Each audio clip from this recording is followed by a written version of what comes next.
Kristen, I'm trying to measure my head. I gotta figure out how big it is. Oh, have you heard of fabric tape?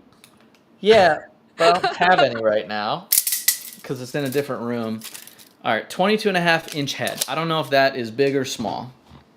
I don't know either, but And I I have don't know if I a measured it right. And I don't know what I'm going to do with the information if I get it. But I figured I'd ask myself the question, you know?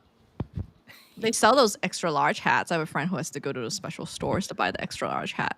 I'm not a hat guy. Are you a hat person? I have my one like hiking sun hat, but like you, I spend most of my time in beanies. So I wore that for our my last trip back from Toronto. I saw a bunch of Because cute beanies online. I wanted to buy you though. you wanted to buy me one? That's very kind of you. Yes, to complete the collection of the cute ones.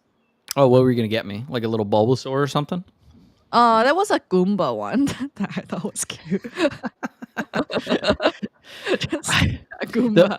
the problem with a Goomba beanie is Uh-huh. that you're really kind of inviting somebody to jump on your head. You know what I Oh, mean? I did not realize the implication. Yeah, I mean, I see Goomba, I think jump and stomp. You know what I mean? And it's Oh. I can't help it. That's just I've been trained. It's a Pavlovian response. That is true. That is true. But I thought the shape of it really fit the Goomba face. You, What are the cute ones there were? oh, I thought you meant my face fit a Goomba, and I was like, oh no. Well, that as well. And then I tried to buy more like broy camouflage like clothing the other day because I thought Bro it and was funny, right? camouflage, Imagine.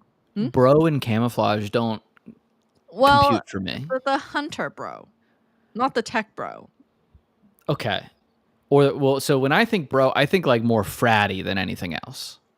Oh, I see. I use it to mean man.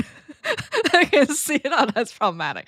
But Wait, what? anyway, hunting bros. Because I thought it'd be really funny if you consistently wear kawaii things like cute little beanies, and Right. I dress like how people think you would dress. Like Yeah. the camel, the real tree pattern, and the hunting orange. Yeah, a lot of Carhartt. Yeah, which Saint are things Saint I actually already own. Saint. The question can be whatever related. We're going to talk about how making big questions or answering big questions and asking and answering big questions and little questions today. And if you got questions, feel free to ask. Kristen, just so you know, I posted "Ask this podcast a question" over on Oh. Farcaster, so we might get people asking questions, which would be fun. Very nice. Yes. So thank you so much for your question. Did Feel free you to did ask you are you asking yourself any big or little questions right now? Well, the big one these days is how am I spending my time, Okay. How are you spending right? your time? So you and I had this exercise that we were coming up with based on what Warren Buffett had told a pilot. Am I misremembering the story? I don't know. I Oh. don't like I don't typically pick up the little details in stories like that, or I don't like retain them. Oh, okay. Well, I'm just riffing and making it up. This may not be accurate, but Oh, okay. Cameron No, it has was sent me definitely a this. pilot. It was for sure a pilot. Christian's on right. Oh, okay. So there is a Warren Buffett, super super rich guy, Rich guy, old guy, white guy, investor guy. yes, yes, who's seen as saying, has made some wise decisions with investing. A few. Was asked by a pilot, how should he decide on some decisions about his career and life, and then Warren Buffett was like, okay, what you do is you write down 25 priorities you have in your life. It's a lot of stuff. You force rank them. You picked up the top 5, and then the pilot was like, "Oh, okay, I get it. You just prioritize your lists, and then like eventually you get to the other 20."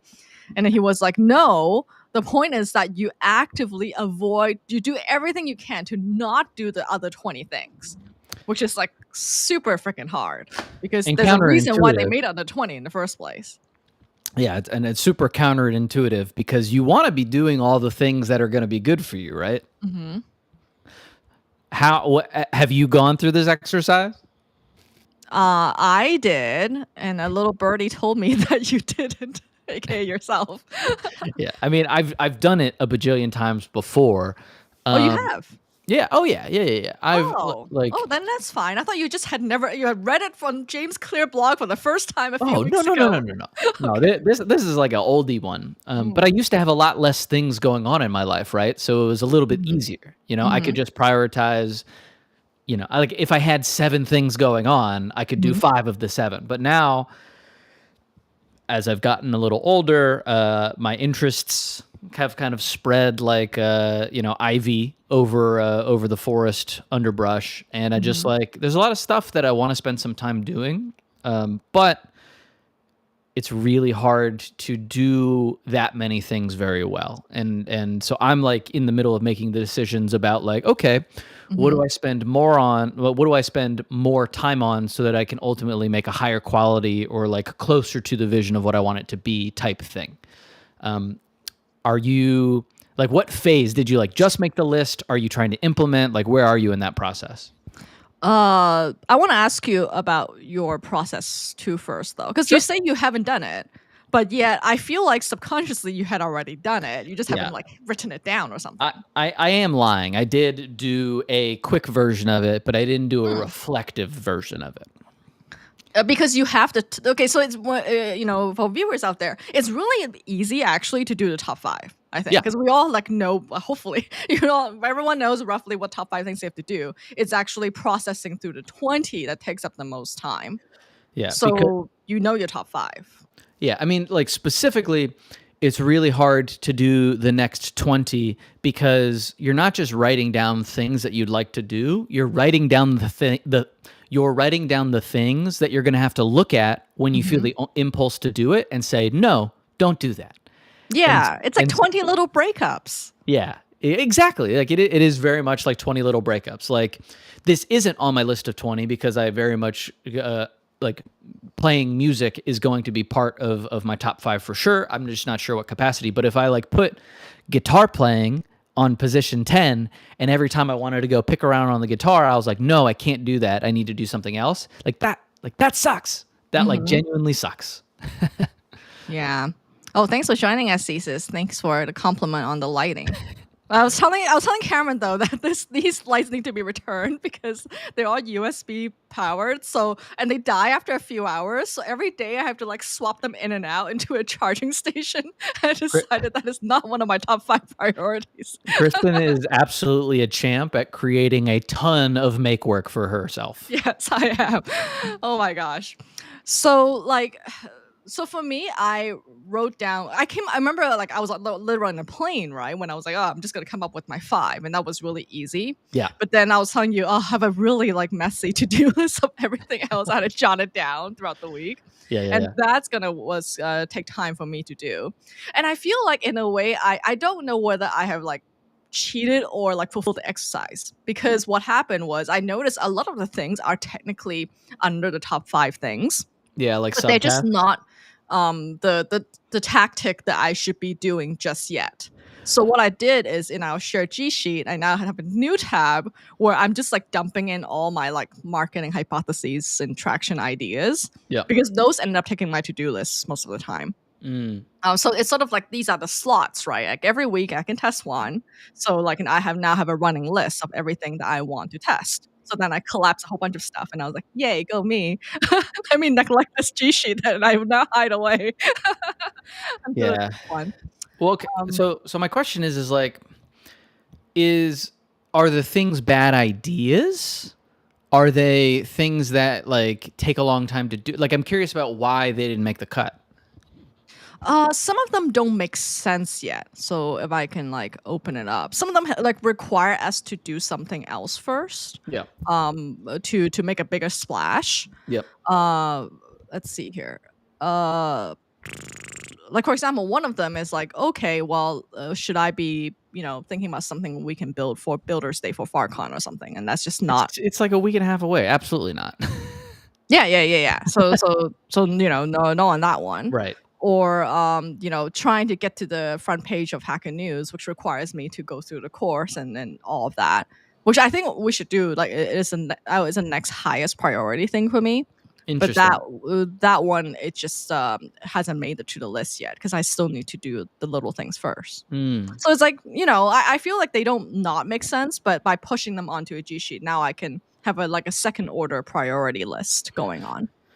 I've been thinking. So the screw it. Let's just freaking talk about it, and then everybody else will be confused. So like, keep it between us on this show. But Seymour's shutting down this week, and Oh, so yeah, yeah. and so surprise, Christian. Thank you Congrats. for keeping my secret.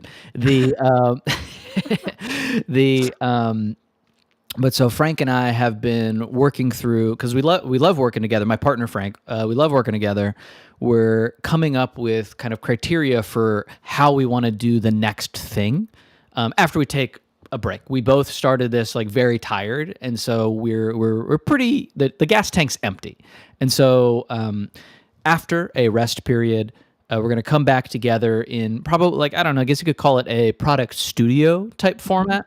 Hmm. Some people call it a venture studio, but like our intent isn't to get funding for it. It's to Hmm. make things that are self-contained and sustainable and make money from like day zero. Hmm. And so we built a criteria matrix of how to evaluate all the different ideas that we have. Hmm. And we've like come up with a scoring system, some yes no gates kind of thing. And I think we probably need to do something like that. Hmm. And it didn't occur to me until this moment that you could probably use something like a chat GPT Hmm. to have like a third party opinion of the scoring.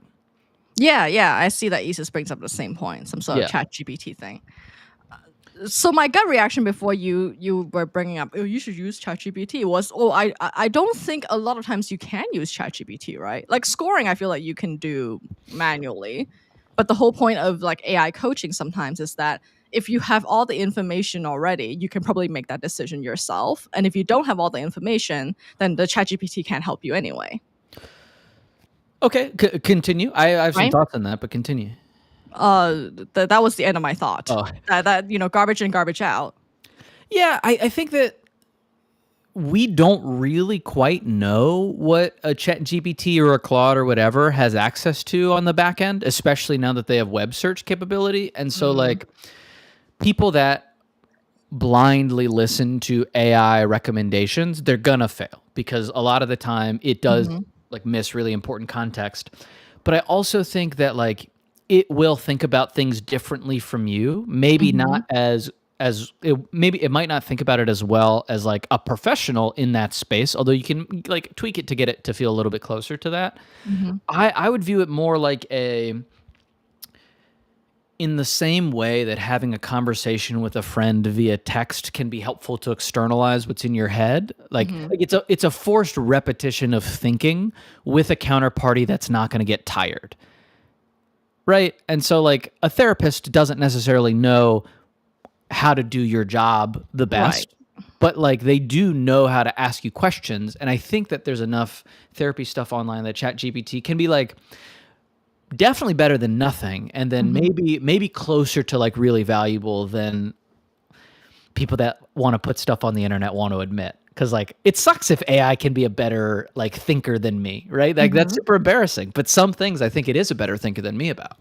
So for you and Frank, if you already have a decision matrix, are you just using it to implement the matrix and be like, hey, if this is my decision matrix, please ask me questions related to that? Well, So if so technically you thought of it and not AI? yeah, so I didn't think to use like a chat GPT counterpart in this ranking until this Oh. conversation, and frankly until ASUS posted that. And Mhm. so but the way that we've set up the spreadsheet is there's a there's all the ideas, there's all the criteria, and then we independently score each of the ideas that we've had. Mhm. What's up, Rafael? Uh, we independently score each of them, and then the average of our two scores is like the final score. But I could see a chat Mhm. GPT page where like chat GPT gets like half a vote or something like that, and or it could be Mhm. like the tiebreaker or Oh, that's a whatever. great idea, actually. I do like that. And so like that way, especially in partnerships of two, Mhm. Mhm. the like it ends up being a useful contribution, but not the majority. Because again, Yeah. it's missing a ton of context. It's never Mhm. done the thing you're trying to do. Mm-hmm. That's it. That's interesting because we're really doing this as a way to spend because we're going to spend like a year, I think, doing this. Where Oh, what's it's up, good Priyanka? runway. We're going to spend a year trying to build out Mhm. as high quality of an AI assisted product shipping tech stack as we can, Oh, that's so cool. and because so Oh yeah, okay. can you announce the name of your new venture?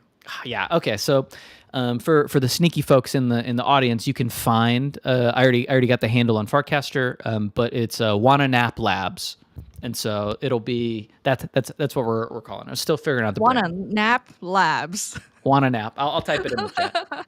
It is a bit of a tongue twister, but a catchy one.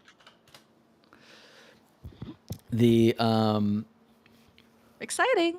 yeah, but there's so much stuff coming out with Hmm. every month there is an improved AI model. And so as somebody who's writing code and clearly seeing parts of what you used to do as a software developer or app maker, seeing these things come in and just kind of take away a lot of the kludge, Hmm.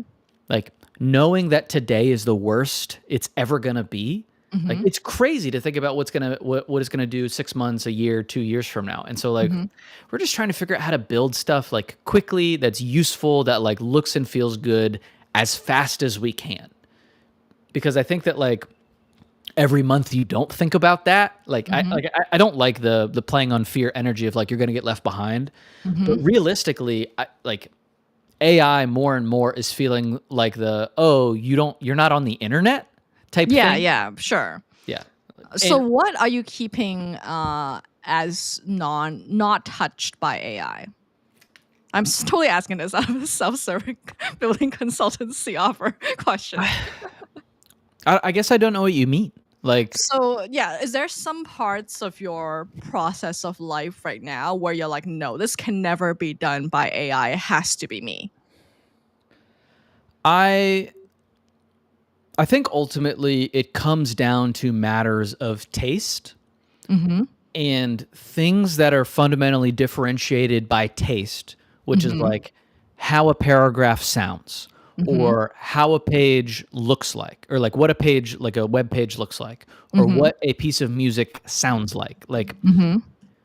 The taste, I think it's a bad idea to replace your own taste with AI's taste for a lot of reasons. Mm-hmm. But most of them come down to, if you replace your own taste with AI taste, you are only going to be ever as good as everybody else who's replaced their taste with AI taste. Mm-hmm. And so, if everybody has, Mm-hmm. well, go ahead. Oh, so is taste a decision making? Yeah, I mean, taste is the vibe you are trying to communicate with a thing. It is in a paragraph. It's the vocabulary you use. It's the sentence structure you use. It's the slang you use. It's even the punctuation decisions you use. Mm-hmm. You can see with the M dash being a target right now of being Mm-hmm. this is AI gen text. Mm-hmm. But if everybody has access to professional tier production things, which every creative industry is kind of approaching this asymptotic, okay, everybody can make something that feels as polished as a professional with Mm-hmm. an AI support, with AI support. If everybody has the same level of ultimate professional sheen, the Mm-hmm. only thing that differentiates you is what you think looks and sounds and feels good.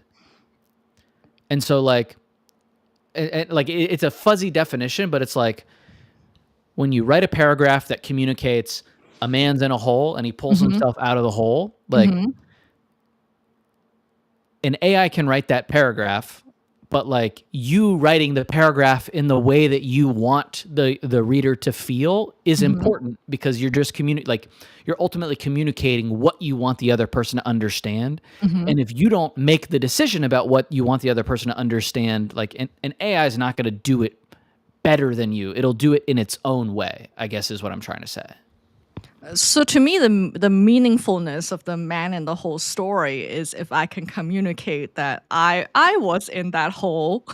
I remember what it feels to be in the hole, and to be able to connect that past somatic feeling of being in the hole with someone else. Do So you think? Oh, sorry, I interrupted. And also like that's what I see like good poetry to evoke, right? Like it, like to me, like well written poetry is if you can evoke a sense in me of what you had felt when you wrote those words, and particular word choices and all of that can, you know, do that evoking, which to me is magic actually. But that's something that is like, you know, let's just say if AI writes the same poem, like it could like technically write the same poem, but because I know it's not based on true felt experience, since they don't have that ability at this point, it is less meaningful to me. If I like shake if I take that metaphor and shake it, a couple things fall out to me. Hmm. The first one is it's kind of limiting to the human experience in Hmm. that if you haven't been in a specific kind of hole, do you have the right to write about it? I personally Hmm. don't think that's true. Yes, you like that. That's fiction, right? I don't think Yeah. you know you have to be exact same thing. But even if it's fiction, usually the writer has based it on some experience. It might be disguised, but I think it always comes from something, right? Yeah, like I think it comes from an empathy for themselves or other people is how I Yeah, like to describe it. yeah, empathy. Yeah, and so like And that's something that AI can't mimic very well at this point. so that's interesting because in the last show you talked about being nice to the AI, and so like if a thing can't feel, does it Hmm. make sense to be nice to it? Like there's a lot of questions in that. That's a I timeline issue. Like I'm not saying they can't be empathetic now. Sorry, in the future, but currently they can't be empathetic. And I think that's the question of like if does it have to be tit for tat, right? Do you mm, have to expect something to be responsive in the same way back? Of course, there's priority, right? I mean, But do we expect that of people? well, oh, that, as you know, that gets me into trouble because I may or may not have expectations that are frequently unmet. Yeah, I mean, I think that like fundamentally, I don't think AI is personhood, and I don't think we Hmm. hit that for a long time. Hmm. That doesn't mean a magic mirror that you can talk to and get responses back to can't help you think and process and feel better. Like Hmm. we've used AI on our different streams to like figure out how we're communicating with each other and communicate better, right? Hmm. Which is cool and that's valuable and that's real and that's like, you know, barring the whole fact that like it was probably scraped from 10 million psychology textbooks without paying the authors of the text, like it was still a useful thing. And so like I think of AI writing a story as kind of ultimately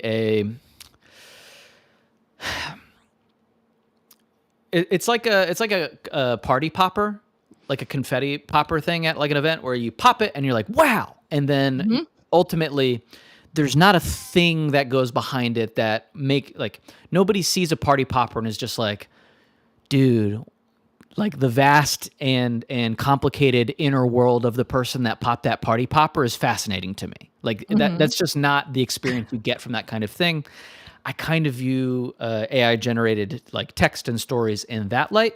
Hmm. Um, So Most people don't think like that though. Like that is good enough for a lot of people. right, right. So I think that's where the continuity with the creator, like in terms of relationship, is important to me, right? Like, you know, maybe I can get to know the party popper better if I hang out with the party popper more. Yeah. The person, not the actual object. But that takes like time and investment and it's like a longitudinal relationship. Yes, Um which I Furquan, understand not everyone has time for, but I like. yeah. Furquan, okay baby, thanks for dropping it.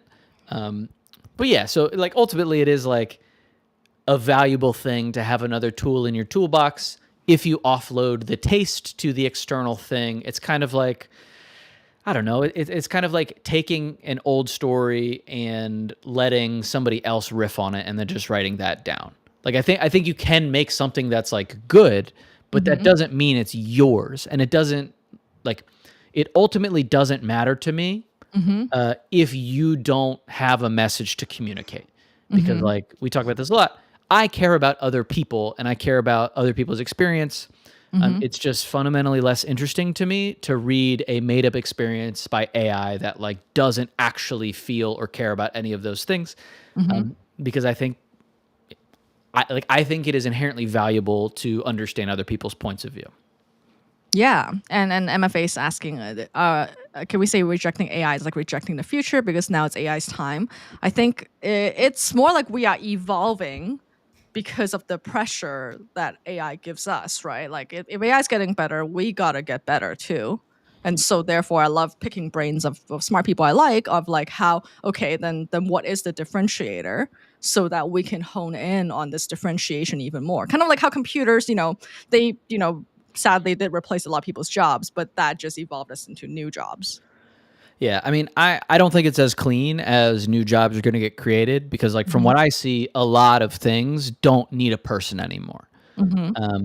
Maybe I'm just not being imaginative enough about the future. Well, yeah, it gets into paid labor versus how you spend your time, which is a Yeah, very controversial other topic. yeah, but like, I think in the sentence of can we say rejecting AI is like rejecting the future? Like, I think AI and future are doing a lot of heavy lifting in that sentence, and they're super vague, and it's ultimately like the printing press changed how people communicate, Hmm. right? Like you used to have to write books by hand. You had monasteries full of monks Hmm. copying books so that like one church in every 10 towns would have a copy of the Bible, right? And the ability for people to mass produce their text, even though like compared to today, it wasn't really mass produced, fundamentally changed like what and how people communicated. I think AI does that too. And I also think that all of the noise that inherently comes with being able to generate a giant mountain of slop very quickly Hmm. uh, also changes like how we communicate too. And so like optimistically, I think high quality messages become even more important because there's going to be so much low quality crap to compare it to, if that makes sense. I hope so. Like That's what we're again, aiming for.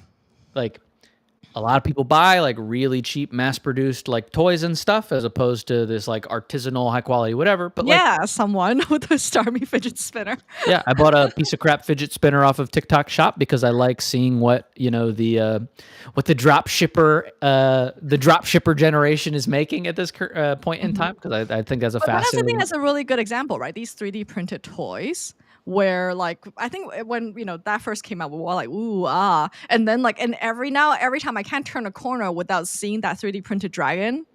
You know what I'm talking about with the many Yeah, and like pieces? at they've kind of destroyed Etsy little craft fairs, Yeah, yeah. and it like what you've seen happen with farmers markets and a bunch of people making like frankly low effort 3D prints of stuff, Mhm.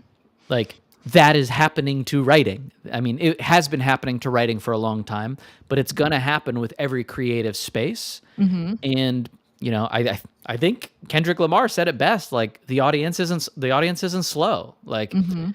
people will find it interesting for a period of time and then they will like intuitively see what's garbage, right?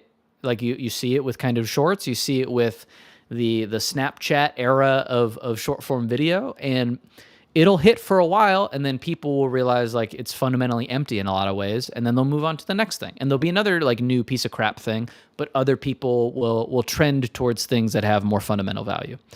Maybe that's a little too pie in the sky, too naively optimistic, but like, Well, it's sort of like how like my brother like owns a wheelchair company, right? Which is a very typical like, assembled in China, sell yeah, yeah, globally sort of situation. And I see it all the time. Like because his product is like viewed as commoditized, he ends up having to like fight people copying him all the time.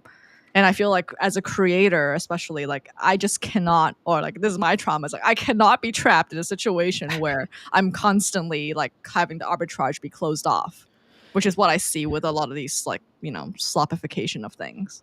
yeah. I mean, like, I don't think that's going away. I Mhm. do genuinely think that more things are going to be more slopified and they're going to be Mhm. slopified faster and more aggressively than ever before because that's like what most systems are incentivizing. Mhm. But like, there's also going to be spaces without that. Like it's going to be a different value chain. It's going to be a different like makeup of the internet that supports that. Mhm. But like I've never gotten into a space and found that nobody cares about quality. Mhm. It might be like a smaller group, but it's never nobody, because like people want to have meaning in their lives. Mhm. Yeah, meta norm, slop, slop, slop. This is slop. Like we could put our exact same message, run it through ChatGPT a bajillion times, and then put it on cartoon like AI avatars and have two aliens talking to each other about slop, and it would do, frankly, a lot better probably for a period of I time. was gonna ask you, what do you think? It's a slopified version of us, but I guess we are the slop according to your analogy. Yeah, I mean, like, ultimately, people either like us and our vibe, or they don't. We'll have good ideas here and there. Some of Mhm. those will hit in a short format or whatever. But ultimately, like, people will watch our show, like live show, and our videos, and other stuff that we make, because they like us and they like our opinion and perspective about the world. Yeah. So Cameron and I try our best to filter out all the slop and showcase esoteric, interesting, well-made stuff on our Discord. Yep. So please feel free to pop in and join us if you would like more of that. Link in the description. Yes. So I, speaking of not slop, So we got a book for today. I don't know if we'll jump right into it. Just want to throw it up here. So we got Ask This Book a Question by Vicki Tan. You want to why are we looking at this book? so my friend Vicki, full disclosure, she is a dear friend of mine, has been working on this book for the past several years, and I've been very lucky to witness its conception. It's all the way to it being born. That's cool. Um, yeah, which was really cool because I got to see the whole like process of like trying to get an agent for your idea and all of these steps that are involved in traditional publishing. Yeah. And so she and I are both friends with Buster Benson, who famously on the internet had created this like whole index of cognitive biases that affect decision making, Right. which you can buy printed. People have made like lots of printed stuff based on his list. He also has a book. Why Yes, are we yelling? That is why are correct. we? That's what it is. All right. Yeah, why are we yelling? Something, something, the art of productive disagreements, something like that. Yeah. Oops, I forgot his book title. I got it somewhere around here. Yeah, and then his website also has a lot of like free articles about cognitive biases. And when she wanted to approach a topic, it was like from a very unique angle of how can we make cognitive biases work for us? Because a lot of the talk you can see on the internet about cognitive biases is that they're just bad, and you just gotta realize that you're in this trap, and you gotta get out of this trap. Yeah. And and it doesn't have this like Jungian like idea of working with both the light and the shadow of a concept. So that Mm. was one of the big hooks of this book. It's also part memoir, as you have discovered. So you can also learn more about her life as a staff designer in a number of these like big tech companies and what she has learned from that. And ultimately, it is also a choose your own adventure book, which a lot of people may not have seen in a while. Remember in the 90s when we were all into choose your own adventure books? I don't know exactly what you're referring to. My You closest don't? analog is the R.L. Stein books, the Goosebumps Yeah, books. so it's kind of like that, but there were like a series where you would choose your own adventure and you would decide something about the character and go to certain pages and you would decide and then you would find out whether you died or not. Yeah, that's my Goosebumps experience. But Mhm. I was a little younger in the '90s, so I don't think I did. I read all of those. Before we dive in fully, let's catch up on some comments. Mhm. Frame on One and App Labs is what I'm doing next with my partner. Keep it between the chat, but there'll be an announcement soon. Seymour shutting down. It was we gave it the old college try, and then Crypto Genius. Thanks for joining. All And right, thanks and for joining to Metanorm. Atoma Yowa from earlier. Oh, okay. Metanorm, no Oblivion talk. People will drop the stream and go play Oblivion. So that's after the stream. That's so funny. All right. Okay. So, are we ready to dive into the book? Oh, my face when I was barely alive in the 90s. I know. My age is currently showing. Yeah. So I wanted to ask before we get in, did you ask this book a question? Like, did you go in with Yes. And I hope that's how you read the book. Well, I mean, I didn't have a question. Maybe that's why we had a very different experiences. Well, I mean, like I like tried to come up with ones, and Hmm. well, anyway, let's just get into it. So, Yeah. like, you gave a brief overview. Like my kind of take is it's almost two books in one, Hmm. which is like good. It's a has like the first section, which is, as Christian pointed out, the choose your own adventure style. Hey, you have, like, it says ask a question. It was more useful for me to think about it in terms of you have a decision to make. Hmm. And it's like a guide to help you make the decision while keeping in mind a bunch of different things in your life. And that's like the first half of the book. The second half of the book is basically a glossary of useful cognitive biases from the perspective of these aren't challenges to overcome, they are fundamental parts of you, like in the same way that maybe a long-term injury or something is part of you, and you have to keep that in mind as you're doing things. Hmm. And it's not an inherently bad thing. It is just something you got to keep in mind, and being aware of it helps you like kind of mitigate the potential negative ramifications or amplify the potential positive ramifications of it, which I thought was really helpful. That is so funny because one of my first questions for you was, "What question did you ask of the book?" I mean, like, I don't know. There's a big list of questions in here on page 34, and I Hmm. like looked through all of these, and I like I like had an opinion about the answer to all those questions already. You know what I mean? I'm not saying You like were like, I'm "I already know the answer to all of these questions."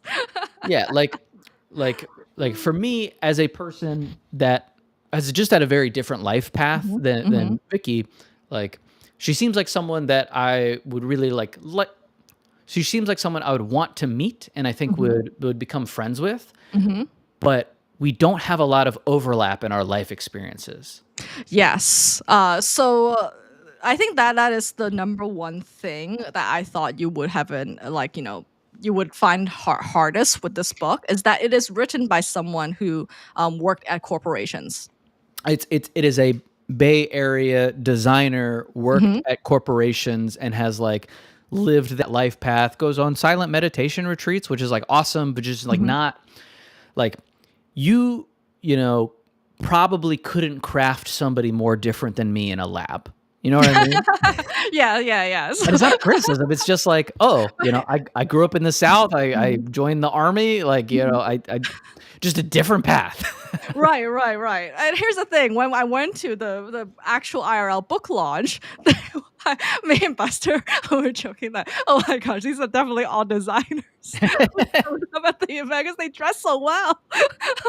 Yeah, and So we were like, oh again, yeah, yeah, it's Vicky's friends it's are not a critique, definitely it's just like. like an Mhm. acknowledgement of we have different paths and not everything is for everybody all the time. Right, right. Which is okay because so for me I like, there are different categories of questions you can ask and like, life, health, relationships, etc. And of course I jumped immediately into work because that's where I usually have the most decision making that is most nebulous, right? And there is a little bit of like mental games you have to play because like the size of this book does not allow us to ask infinite number of questions. So what Vicky had done was like she surveyed her friends to figure out what are the most frequently asked questions in her social circle. So That's there that's interesting. where I didn't know that. exactly, so there is an inherent bias, sampling bias, right? Because like she can only ask these people because she Yeah. can ask random strangers. um so there is like what you're seeing is exactly how the book was designed, and I think like that's the case with a lot of these like books these days is that they have to be somewhat niche or Yeah. else you can't communicate that level of detail. Yeah, and it's um also inauthentic to try to make the fortune Everything cookie book. version of whatever you're trying to communicate. Like, Hmm. it makes sense that she's written a very high quality book for the group of people that have similar problems to her. Like that Exactly. makes perfect sense to me. Hmm. So yeah, so when I jumped to ask about like war questions, um I find that like ultimately a lot of them end up being about like the addressing feelings actually. So like a lot of Yeah. her stories are like, she, of course, she mentions like, there are certain cognitive biases, and then in fact, the second half of the book is almost like a mega index of all the cognitive biases at Yeah, for sure. play, light and shadow sides of them, and also like questions you can ask yourself so you become more familiarized. But like all of these like decision points in the books are illustrated by her personal life story.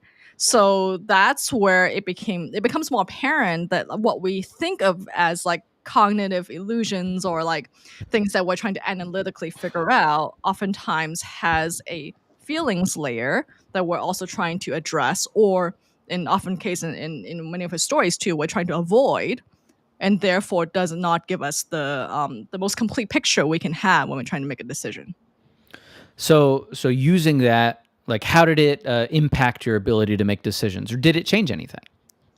Um, that's a great question. I feel like in terms of like my this daily decision making, I think it helps in terms of not like exactly what Vicky's story is about, or like even the cognitive biases at play, but it's the beginning of the book where she talks about bike shedding effect, for instance. So one of the things that she talks about is the temporal nature of decision making, right?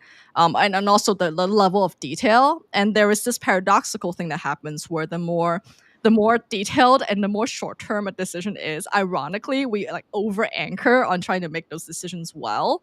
Whereas the important big fuzzy stuff, we're kind of like, like, we'll figure out later. So for me, like that is the most impactful decision making like consideration that I got away from it, was like, oof, I totally bike shed. That's funny because this is a conversation my wife and I have a Mhm. lot, where we use the framing of optimizer versus satisficer. Yeah, yeah, I'm I know that very one. much a satisficer. If it is a Mhm. good enough thing, I do it and move on. There's a couple key things that I don't do that with, especially around things which are great sources of anxiety for me. It's usually Mhm. attached to like my ego around productive work. Like if there's something about making something that like my name is attached to, often I Mhm. will agonize over like, do I put a comma here or not? But Mhm. for the vast, vast majority of decisions in my life, where I'm like, do we pick this spoon or this spoon? Or do we like, take this route or this route? Or do we get this piece of, whatever? Or like, I make those decisions really fast. Mhm. But I think that's like a function of my army background, right? Because being a military officer is basically being a decision maker machine. Mhm. You have a ton of things that you have to do that are varying levels of important, and you have to like, there's so many that you can't really agonize over most of them on any given day. And so it's like this like disagree and commit, or like execute and just move on to the next one and then fix it if it was the wrong call, as opposed to trying to make the right decision tomorrow, I guess is what I would say. So how do you and your spouse work things out when you're not in the same modality? So it depends on how tired we are. Uh-huh. Uh, my default state, my Mhm. frankly, my best case scenario is like, if she cares about a decision more than me, I would like to delegate it to her. Mhm. Obviously, that comes across as me not caring or being invested in that decision sometimes, Uh-huh. which is honestly not wrong, because like I care about it, but I more care about like we've been together long enough that I trust her judgment on everything. And Mhm. so the decision ultimately it's a decision between like an A minus or a B plus. And both of those meet the like C minus criteria I have in my head. And so like I would like to be able to just like, I just make the call. Or if you want input, let me make the call with my decision making process. Obviously, we get into conflict where, there are more decision cycles than I would typically put in that Mhm. have to go into actually solving the problem. But that's fine, because I care more about my wife than I care about, being right in any particular moment, even if sometimes I do err on the side of wanting to be right. And so ultimately, it's like I spend more time making the decision than I typically would, so that it's like we both have what we want met, or closer to that, I guess. You know what I mean? Yeah, as someone who is more the optimizer and then the spouse is the sufficer, I was trying to see whether you've answered this question correctly. Yeah. I mean, It's not let about you making decision, it's me showing that you care. yeah, and, some things I like, I do hold my ground on some, like, there are some things where I don't really think it's that big of a decision to make, but Mhm, it's always a trade-off of, like, which which hill do you wanna die on in a conversation? And, like, some days I make a rational call, some days, 'cause I kinda like fighting, right? You know what I mean? Like, I don't like creating arguments out of nothing, but, like, debating is really fun for me. We do this, right? We do this show. And so, wait, do you it's debate at home? sometimes, yeah. Oh, geez. But, like, not like, if I genuinely care about something and, like an approach to, doing something with the cats or whatever, like, is this safe or is this Oh, not safe? Like, okay, no, okay. I think this, and it's also okay for us to disagree on it, and then we come up with, like, a third option, right? Because, like, that's the real problem with debate is if you Mhm, never leave space for a third option, mhm, that doesn't necessarily need to be a compromise. It's just kind of like the synthesis of the two different ideas. mhm. Like, if you can synthesize a third option where both people, it's like a win-win-win. So, are you adding AI as the third party in home decisions? Too much work. Too much work. Oh, that's so funny. Yeah. The other point I wanted to address was how to not feel trapped by decisions that you were alluding to, right? Like Yeah. it's a bit the ease of undoing a decision that like makes it hard, and sometimes it's hard to know ahead of time whether you've made a irrevocable. Well, almost nothing is irrevocable, but just like a really annoying undo of decisions. Yeah. The Amazon has a mental model of one-way versus two-way doors, which I find Mm, really yeah. useful. Mhm. Most decisions are two-way doors, and Mhm. their philosophy is if it's a two-way door, make it really fast, and then just go back to the door if it was the wrong one. Mhm. One-way doors are the things that you need to think a little bit more about, right? Like getting an animal, like having a baby, moving across the world. Like those types of things are harder to reverse. But I think Vicky had some good frameworks in here, like I think you're about to say. Oh, for so like what she had done. So just to describe the book a bit more, is that she had done this incredible mapping exercise, where there's like different categories of like by theme, right? Work, relationships, etc. But there's also by timing. I think it's the other category. So and then there's also just like all the possible questions that are answered in the book, and the idea is that there's different pathways that you can take to enjoy this book, and each of these stories would then pull out some of the key biases at play. And so I saw how it was actually a ton of manual work that was involved in making this mapping process, because it was not that I tried ChatGPT. So I wanted to that was my biggest like takeaway, because I verified with her a few days ago to make sure, because I remembered that like this whole like mapping a story to every possible question you can ask, like that, like nowadays you could possibly do with ChatGPT, but this book was done before that, a capability was really powered and fleshed out. So she had to do a lot of this work manually herself. Yeah, I think that there's I don't know, maybe coming a an app version of this book, which is really Mhm. useful as like a companion on your phone. Yeah. In fact, I think like she's gonna make a card deck version, Oh, great. with all of the cognitive biases, so you can use it as a reference. And that makes a lot of sense, and it would show off. Frankly, my favorite part of the book, which we haven't talked about, is Mhm. all of these little illustrations in here. Mhm. Like she really outdid herself with all of the beautiful sketches. Mhm. Like throughout the book, I think she made every single like icon and little like visual mark for all of Mhm. these different cognitive biases, and the craft of the book is really, really high, which I appreciate. It's honestly what we were talking about earlier, where like making a thing that fundamentally has value and craftsmanship and is a good example of whatever the author is trying to create, I think is Mhm. really important for making stuff today. More so Yeah. in the age of slop. And so I really appreciate that from Vicky. Yeah, and the backstory of that is that originally she wasn't even sure if she had the skills to do that, to do the illustrations herself. Cool. And I was like, "What are you talking about? You are freaking good at art." And yeah, now she's able to like do all of the design work. Of course, I think she collaborates with some designers on certain like websites and other like peripheral materials. But a lot of Yep. this art, like she just like hand sketched it and was like, "What do you think of this?" I'm like, "What? That already looks finished. What the heck is going on?" Yeah. So yeah, her ability to visually represent really complex ideas is there. So I would say this is probably the most well illustrated book on cognitive biases on the market. Yeah, I can see that. We've read a good chunk of those. Hmm. So, what is your favorite story of the ones that she had told? Her dog. And that was also the biggest overlap that I had with Hmm. her in her life, right? Hmm. I have two cats, care about them a lot. She obviously loves her dog as well. And the little vignette of the dog is like she goes to adopt a dog and more or less gets convinced to adopt more or less gets convinced to adopt this like horse of a dog.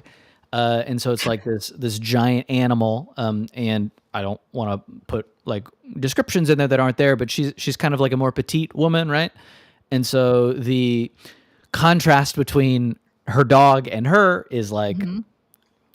there's nothing funnier than big and small. Like that's like a classic comedy pair. And so there's like this fun little contrast there. And she uses her taking her dog for a walk as being kind of like an aberration in most people's day where they see this like large fluffy dog that they Hmm. like get enjoyment out of, and it puts her in social situations that she wouldn't normally or naturally like be in, Hmm. by virtue of like being the guardian of this giant animal. And so I appreciated that little vignette about okay, like she not only is doing a thing that was like maybe outside of her comfort zone or her norm, but she has made that a facet of her life and it's Hmm. enriched her life in that way, which I really appreciate.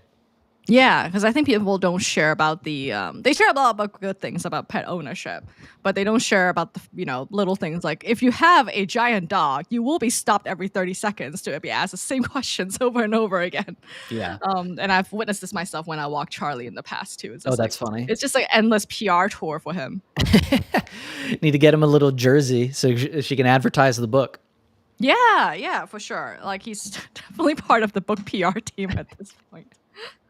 Um, What about you? Did any of the vignettes stick out to you? well, I mean, my bias is that I like stories with me in it. So- Wait, you're in one? I saw you were in the acknowledgments, but I didn't catch the story you were in. yeah, so it's the one called The Rickshaw about the Oh, okay, yeah, online yeah, yeah. friends group, which is just, me and Vicky and Buster and a bunch of other friends who are in this group. So actually, I was very curious what your thought on the story. So the story is about how like nowadays, like especially after the pandemic, it is hard to make friends. I think we're starting to just go back to the IRL sort of situation, but socially speaking, it's becoming harder, right? So we had like really bonded during the pandemic over this Discord server and are just like up in each other's business all the time. And which can be seen as somewhat bizarre. And in fact, my wife was like, "Yeah, how's your little cult doing?" Is what she says. So yeah, and I think you and I have touched on like friendships and how we really differ in this way. Yeah, I mean, like I saw it and I was just like, I'm glad she has that space. It just, doesn't do anything for me. Like I don't like I'm just kind of more solitary than that. Like I Yeah, like whatever. This is, oh my gosh, Cameron's not gonna relate to the story at all. no. I love it. I was thinking about this last night cuz I was like, Hmm. what is like the fundamental difference? Because Hmm. I don't like the like not like other girls energy, you know what I mean? Cuz like I'm not trying to do that, but I also want to be uh like I want to understand myself so I can craft my life around things that like I think are good for me and Hmm. like I don't want to be intentionally unhappy. You know what I mean? I don't want to pick up a hobby that's going to put me in a ton of situations that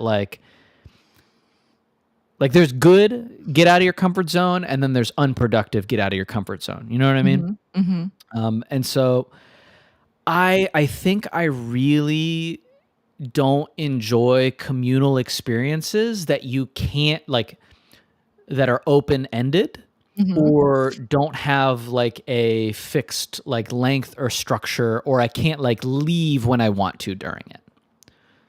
Like I was thinking more about like a communal meditation retreat kind of thing. Mhm. Like I love thinking, I love reflecting. Reflecting next to somebody else, I think would be fundamentally extremely distracting for me. Mm.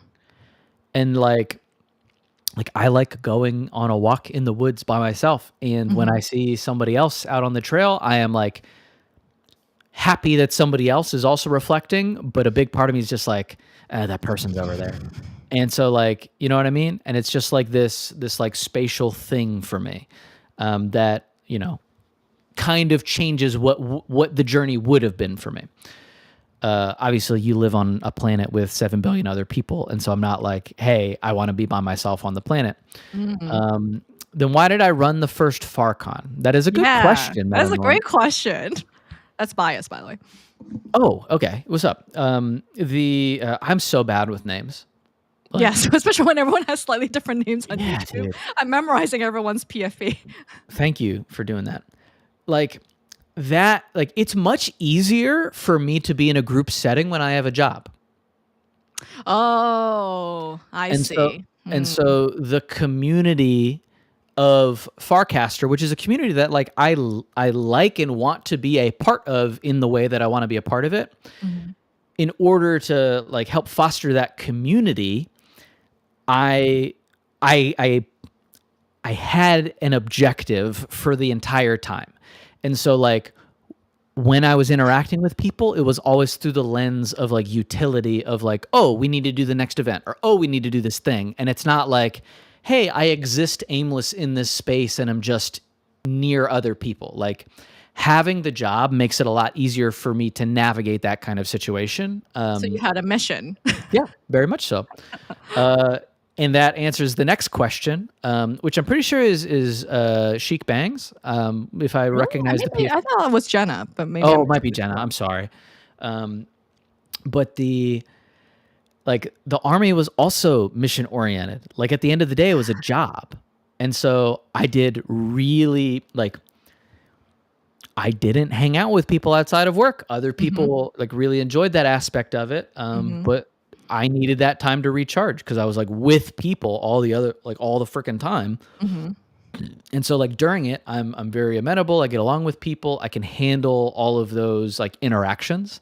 Yeah. But would I choose to be in that circumstance if there wasn't a mission associated with like absolutely not.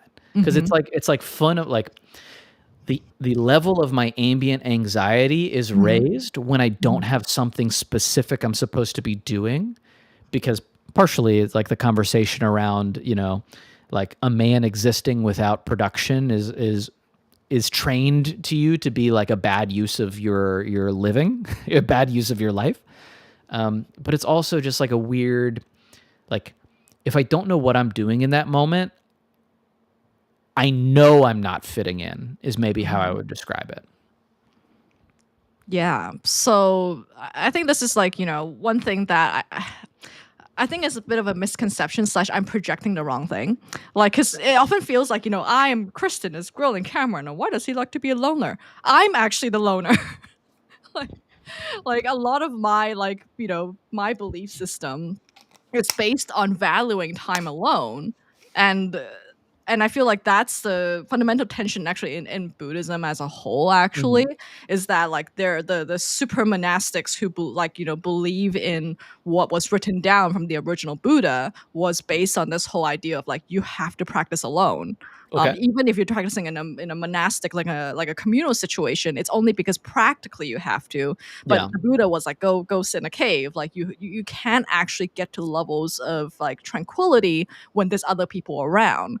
So like, as I'm hearing your story about how, even in meditation retreats, I think the way that, the Western societies run it isn't actually reflective of the original like Buddhist situation a lot of times, which has a lot more like individualistic sort of thing.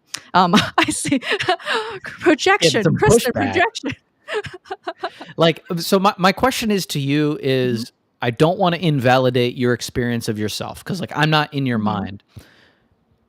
But if you tally up the things that you repeatedly do, mhm. does it tend to be more solitary or group dynamic? So of course it is group dynamic. How? Not of course. It Huh? doesn't have to be, of course.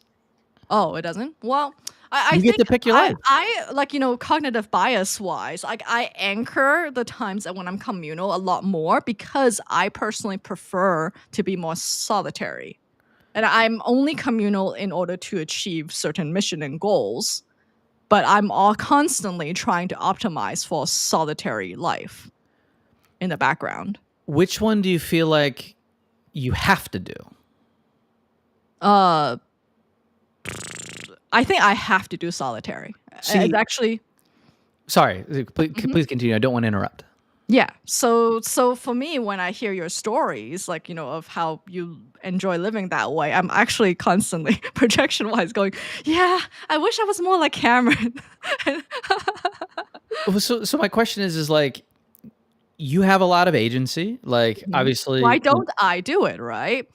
yeah. Like, So the, the other like the other tension is that like if you read the Buddhist suttas, scriptures or whatever, like there is also another way you can read it, which is where the Buddha was super involved in activism within what he could do at the time. mhm. And like, of course, like the monks and nuns were living in communal settings, so it's like you can actually read the same like scriptures and have a completely 180 like interpretations of what the Buddha actually was proposing. And there's this like famous one called the rhinoceros sutta, which is about how you should be aiming to be solitary like the horn of a rhino. Okay. And some people like think that, oh, this is clearly saying that, oh, you should spend time alone, whereas other people have like scholars and monastics have said, oh, but this was written at a time when the monks and the nuns were already communal, so it's actually an ideal, and it wasn't actually what they were doing at all.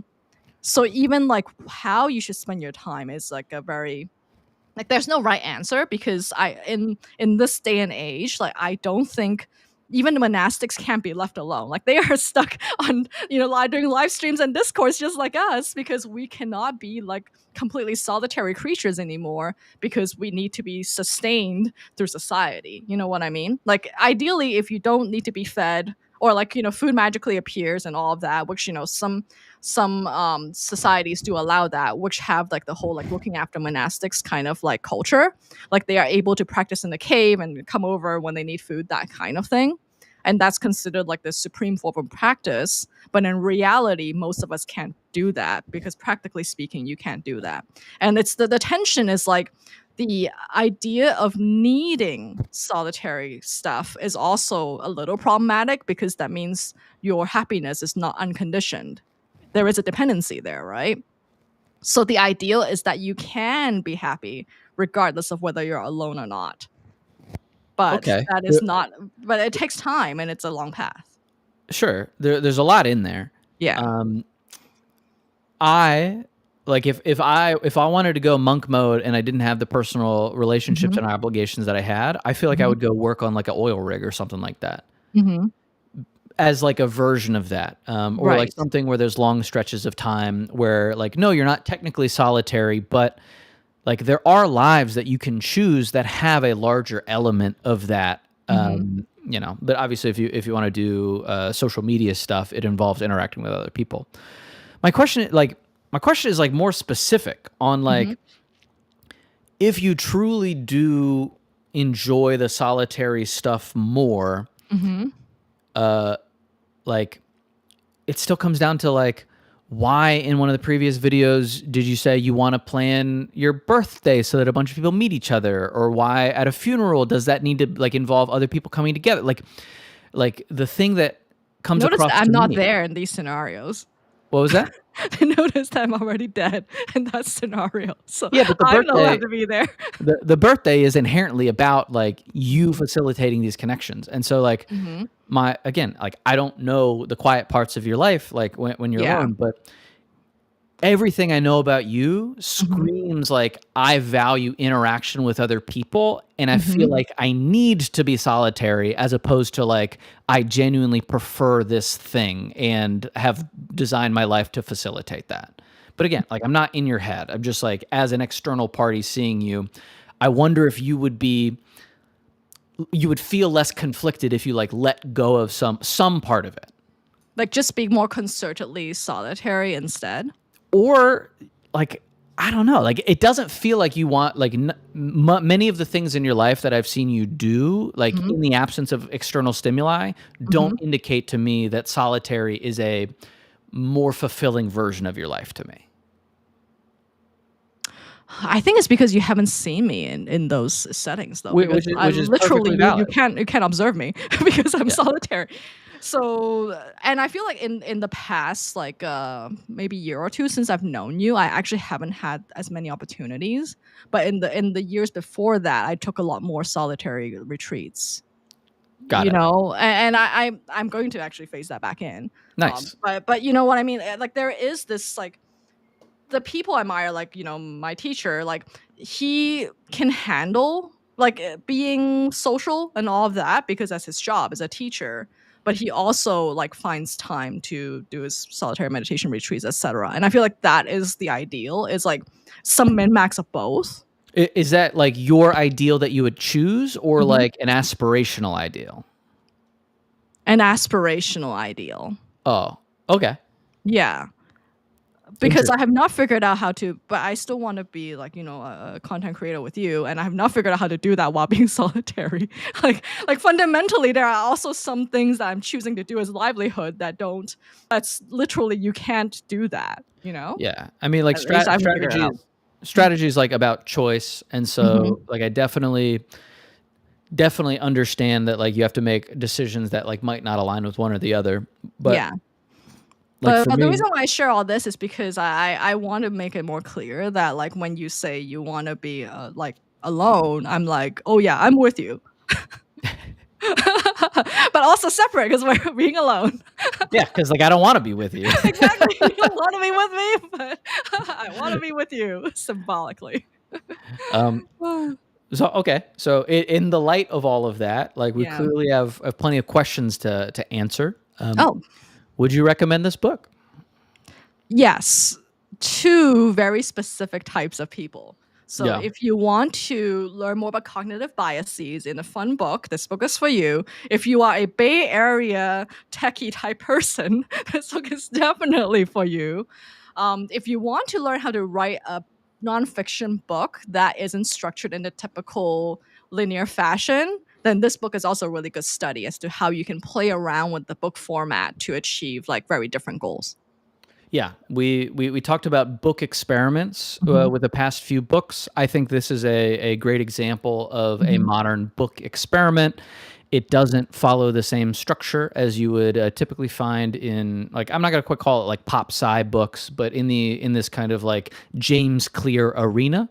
Mhm. I would also give this a C. That's our rating structure as a C from Cameron, C from Kristen, C from chat. Just comment below to give your recommendation if you read it or you want to read it. And for me, it's a C, like to the people that it's written for. Mhm. You know, I didn't know a bunch of Bay Area people growing up, but now I do after working in startups and tech for a little while. I think that there's plenty of people that could get a lot out of this book. Mhm.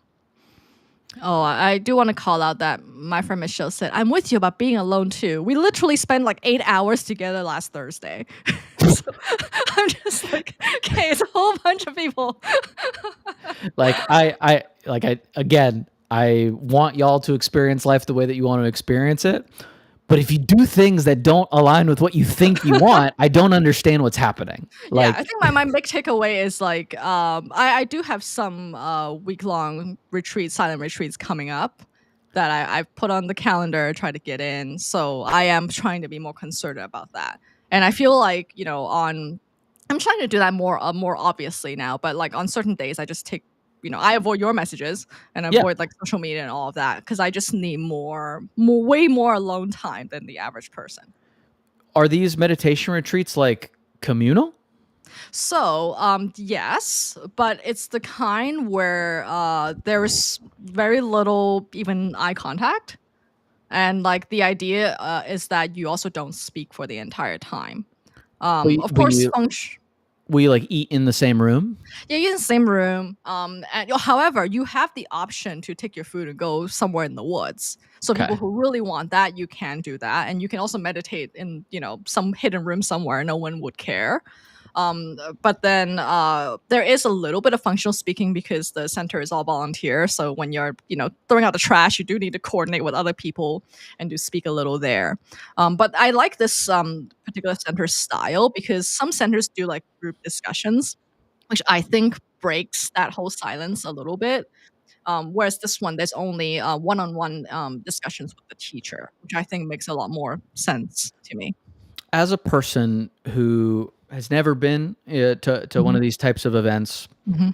why would you go there rather than There get is, like a so I cabin? understand, like, there's the whole, like, someone sitting there and, you can Yeah. sense the vibe of that person. Like, for me, it can be positive as well. So I've noticed, like, when I sometimes on Wednesday, I go on a half day retreat, like, it helps to have other people sitting there for me to concentrate. I know it sounds weird, and I think it's not a true thing for everybody. Yeah, and it's Um there's definitely, like, nothing wrong with it. It just, Mhm. like, does not compute for me in the Yeah. idea of, like, I prefer being solitary near other people. Like, that just Right, doesn't make sense right. to me. Yes, and I have friends who are like you as well. I think there's some commonalities there. But for me, and of course, like these people have to be not noisy and coughing and all that. Like that would be really irritating. Yep. But generally, people are very well etiquette and well mannered. Mm. So for me, that does help. And of course, like having the teacher there also helps. Even if then we don't talk. In fact, I hardly ever talk to my teacher. Like that's the joke is that I almost never speak with him. In fact, he hardly remembers my name, I think. But that's okay. It's just like the support system is there. And also the environment matters. I've noticed that the center, like that location, because I've like done the same habit for like 15 years. Like I associate that place with concentration. Gotcha. Of course, ideally, I would have it at home, but it is very hard to have that and be yapping at you, and, Yeah, all the home setting situations. yeah. I definitely understand that. The, Mhm. like and there is something to be said about moving to a different physical location to break you out of, like, a habit or whatever. Mhm. The downside is when you go back to the previous environment, it's very easy to fall back into previous habits that you just worked to try to break. Exactly. And that's why the center does offer like at home Zoom retreats, which some people say, oh, it helps because then I'm learning to sit at home. Yeah. Oh, that's interesting. Yeah, no, I mean, like, I feel like I sit on the razor edge between, like, not actually a misanthrope and not. Like, I like other people. I love, like, understanding other people's stories. Like, basically, I love people as a concept. I kind of dislike groups of people, and I love a person in front of me. Mhm. Does that make sense? Like that's like kind of like the three tiers I of love it. I will clip this. great. Yeah, because So like in terms of I'll like, lock into. Go ahead. oh, you finish your sentence. Yeah, I'll lock into a like a coffee chat. Mhm. I'll lock into a coffee chat for like 4 hours if somebody will let me, right? And we'll Yeah. go like super deep on something that they've been working on or whatever. Just talk about I don't know Yu-Gi-Oh for 4 hours or something. Mhm. But the second it turns into like an event at the coffee shop, I'm just like, if I can convince one of the people to do my 4 hour Yu-Gi-Oh chat, I'll just do that. Mhm. So I wanted to bring up, right, because our show is about creative work. Yep. And I feel like there's like different levels of interaction we like, right? Like there's the co-working body doubling, Yeah. which in a way is the communal thing. Like, isn't it weird that we like that? Yeah. I mean, like, I don't like, honestly, I don't love the co-working sessions, but they're useful. Like, I'm exhausted by the end of them. I'm not I know. like energized. but I also feel like I of course I have this like idea of like I can be alone and to get my stuff done, but I think I do tend to drift off into weird like, emotional holes, and it's easier for me to get stuff done when I'm staring at your little face. So I feel like there's these shades that we've talked about today where like, we like to be alone like in this situation and together in this situation, and how much yapping is happening, Yeah. and the more like optionality we have, then the more like agency we have over what we get done. Bias. I'm unsurprised at whatever you're disliking. I don't like that stuff at all, said Pius. Oh, Kristen, what are we doing next week? So we're doing a David Chapman essay. Is that correct? I don't know who the author is, but it's a classic internet culture essay called Geeks, Mops, and Sociopaths. Switching it up. Usually we do books. We're going to try other pieces of media to see how the show feels. Because I think it's an important time to talk about different ideas, and not all good ideas are in books. Yep. It is David Chapman who runs this website called Meaningness. That is pretty popular in the Twitter circles. Yeah. And he talks about the meaning crisis, the meta crisis, the poly crisis. Have you heard of that one? I feel like my friends are just throwing terms at me at this The point. what? The Like poly is it like crisis? polyamorous stuff? I don't think that's what they mean. Okay. But there is this like, kind of like the Viktor Frankl like man in search of meaning kind of situation, which maybe we should read that book too. Yeah. But the whole idea of how there is this collapse of meaning that's happening in the world. I don't know what the specific definition is, but obviously, if you have a world that is like largely driven, if you have a world where its values are largely driven by organized religion, and then most people stop following organized religion, and nothing fills that like religion's place, of course, people are going to have a collapse in meaning. Yeah, so we will discuss this essay. I just dropped the link in here, and of course, it'll be in the Discord later. It keeps rendering the .. as a unhappy robot face. Yeah, it's fitting. It's very fitting. Whoever was talking about body doubling, like body doubling, I put on a continuum from like solitary to communal. Like it is closer to solitary than like actively interacting with people, but it is further away from solitary than actually being solitary, if that makes sense. Of course, bias knows like, yeah, like a bunch of bad things are happening right now. So people are worried about like how to find meaning in their lives. Joke's on them. They have to construct it themselves. Ha. I know Kristen disagrees with that, but that's No, I agree with that. What are you talking about? You have like Buddhism has a value structure. But I don't think it's like the opposing like logos therapy or something like that. I think fundamentally, like at least the original Buddhist stuff, like a lot of it is like you got to figure out for yourself. Literally, that's what he said before he killed over the Buddha. You love the phrase "keeled over." It's really funny. It's a very millennial phrase. So I would also, we love continuums and spectrums on this show, like something like Catholicism, which has like an overt value structure and rules to follow, and full nihilism, like if those are two ends of the spectrum, probably not the full ends. Like I would put Buddhism definitely closer to having no structure, but it feels like more of a, hey, these are things to do to achieve a goal than, hey, everything is inherently meaningless, right? Yes. Yeah, that at least the flavor that I follow. I think it just depends on what kind of Buddhism. There is a more nihilistic kind of Buddhism, I'm sure, out there. Yeah. But like none of that is a value judgment on the utility of that thing. Like I do think we are picking where we want to exist on an arbitrary line of going through your life. And it's not like a rightness scale. It's a what gets you through the day kind of scale for me. Yeah, and even like you're citing Catholicism, there are certain flavors of Catholicism that's closer to Zen Buddhism as well. Yeah. I forgot the exact word, but it's something to do with the negativa of God. Where I don't know. There's a bajillion sects of Christianity. Yeah, there's a lot of like variations and they're all overlapping. Yeah.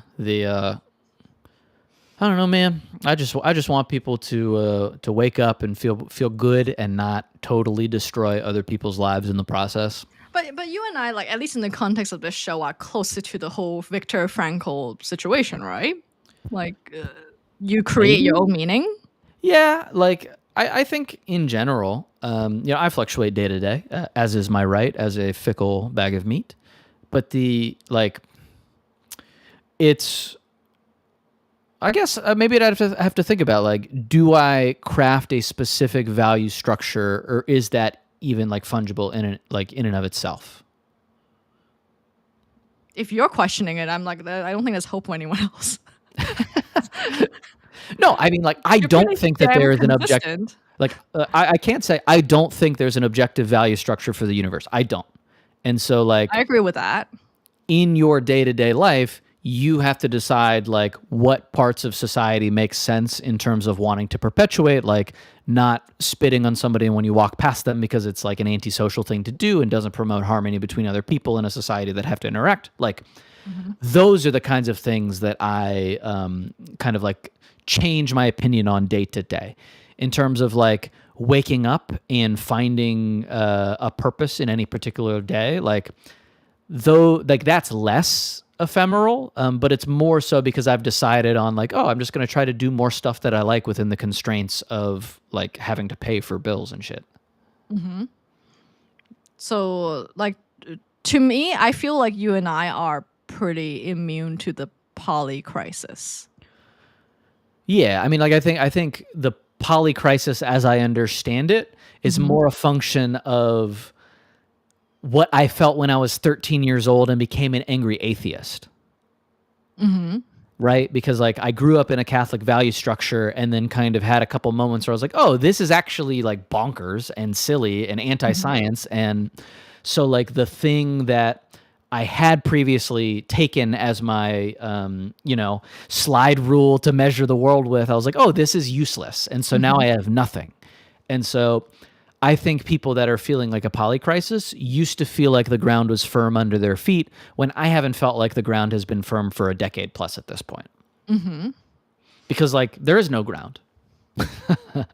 Yeah, which I think you say it so casually, Yeah. but I think a lot of people don't have not experienced that or something. I think I'm only saying this because I feel like when people, like, this is where I feel somewhat like a little bit bad or guilty about it. When that, like, when people say they have a meaning crisis and stuff like that, like, I'm like, oh, like, I want to be able to empathize in order to assist, but at the Yeah. same time, like, objectively, I haven't really had that because of my personality. Like, before I was super Christian, I'm super Buddhist. So it's like, oh, whoops, sorry. I somehow clung on to a framework no matter what. You know what I I'll mean? be mildly toxic for a Yeah, yeah, second. yeah. The Like I think a lot of people's meaning crisis is the first time that they've like really thought about their belief structure. Right. And so Which if you've I don't think never, it's snarky. Like, that's good. I mean, I think it's a little, Condescending. yeah, a little bit. I think people who are struggling right now Hmm. are kind of in the I'm 14 and this is deep camp in a way, where like it is the first time that they've read something that violated their internal narrative. Hmm. And the fact that they haven't grappled with that before indicates to me, if they're 15 years old, obviously like you have to Well, experience things for the mm. first time. But if you're like 30, 40 years old and you're just having a crisis of meaning, like it's kind of an indicator to me that you haven't really been that thoughtful in your life. Well, I don't want to say that so directly, you know, because okay, I would normally say that, but the mysterious thing is that my friends who reported this sort of feeling are really smart and well respected and are really thoughtful. So that's why I think there's a cognitive, dissonance for me because I'm like, that's weird that there is this Like crisis, which I think is incongruent to all the things that you have espoused. So like I think the like we might have different definitions of thoughtful. For me, I specifically mean being introspective and critical about their worldview and what is good and bad and has meaning. Like Hmm. somebody can be the top of their field and also have an assumption about the nature of reality that lets them not think about that for most of their life. Like actually, I'm not sure. I feel like it has something to do with like not themselves, but their view of how the world is like as we both know, like at least in the U.S. centric kind of way, like it does not seem like the we're very we have a very strong meaning framework right now. Yeah, and Like I maybe don't. that is the thing that is at play here. The issue is that they think that there can be a strong meaning plate Framework like in the first framework place. in the first place. Yeah, and so like, Mm-hmm. actually, I'll just be direct with what I think we're talking about. All of the people that spent the past decade subscribing to like what people will derisively call like a woke ideology, but Mm-hmm. like in different versions is just kind of like treating people with basic respect and Mm-hmm. understanding that we live in a world that has a history and context. Mm-hmm. People thought that objectively that was where the arc of history was bending, when in fact Mm-hmm. most of the world didn't agree with that worldview because they also are not that thoughtful. And so Mm-hmm. like the crisis for a lot of people is what they believe to be fundamentally true about the world and how people were like advancing in their beliefs or evolving or Mm-hmm. developing like just wasn't true. Ah, okay. I can take that. And I think the reason why I'm not as susceptible to this is because I grew up in societies where the social fabric was already destroyed. So Yeah. I knew that we were only 3 hungry days away all the time. And people, and because you have been in these crisis situations, you've seen it yourself. Like I wrote something like 3 years ago as part of a 30-day write an essay every day effort. Mm-hmm. And like the world is filled with invisible lines that we don't Mm-hmm. cross because we've just kind of like decided that we don't want to cross them. But the difference between downtown Boston and downtown Kabul is like Mm-hmm. a couple pounds of fertilizer and someone who decided to make a bomb. Yeah. And like that is a thing people had to confront over the past 5-10 years, Mm-hmm. that what they thought was a world that had these invisible lines that were like right and true just doesn't exist. It is a collective delusion that can be good and make life better, but Mm-hmm. ultimately it is a delusion. Mm-hmm. Yep. I Nice, I completely agree with agree. you. I have no comedic reactions. I'm just like, oh, yes, I agree. Like we're in an emotional reckoning for a lot of people, and as Bias is pointing out, like rightly so in a lot of ways. There's a lot of uncritical thought on we'll call it like the woke side of people thinking. That doesn't mean all of it is garbage, and it's like a a Sorosian villainous plot to manipulate the world. But like the good parts of it, like that are worth protecting, Hmm. probably need to be divorced from the bad parts, and also keep in mind that like a bunch of people get a vote. Like a multi-pluralistic society is inherently hard to facilitate because Hmm. different people think really really differently about the same thing. Hmm. Yeah. So we'll see whether the geeks, mops, and sociopaths essay will help us navigate The these sociopaths situations. usually win, unfortunately. Oh, how about how we can survive the sociopaths? Yeah, plenty of thoughts. All right, thanks for hanging out, y'all. Have a good rest of your day, and check out our video from last week, which should be up in the next few